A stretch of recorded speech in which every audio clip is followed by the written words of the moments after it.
As stage director for this adaptation of Mozart's The Magic Flute, it is my job to work with the rest of our opera team, the conductor, designers for the set, costumes, and lights, as well as the singing actors at Opera in the Ozarks, as we create a brand new version of this classic opera. It was written in 1791 and first performed in German for audiences in Austria. This was around the same time as the founding of our country, and some of the same influences and ideas that went into our Declaration of Independence are also featured in The Magic Flute. This period has become known as the Age of Enlightenment. It was a time when our democracy was born and people all over the world became more concerned about liberty, personal freedoms, and the pursuit of happiness. But it was also a time when people owned slaves, and women did not have the same rights as men.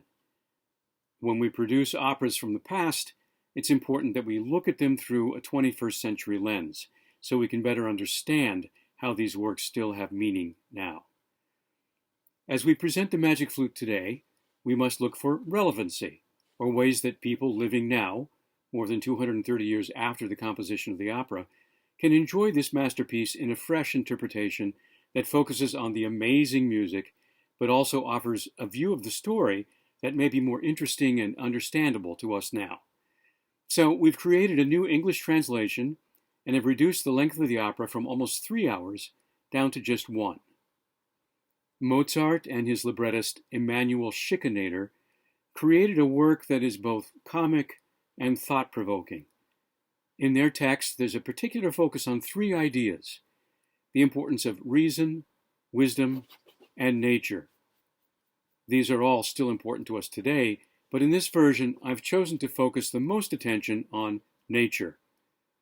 Now, more than ever, we must protect nature, so I imagined a world where trash and pollution might overtake us, where the heroic thing to do would be to find ways to protect our environment, and where the evil character, originally called Monostatos, would become the trash monster, assisted by his trash-spewing minions.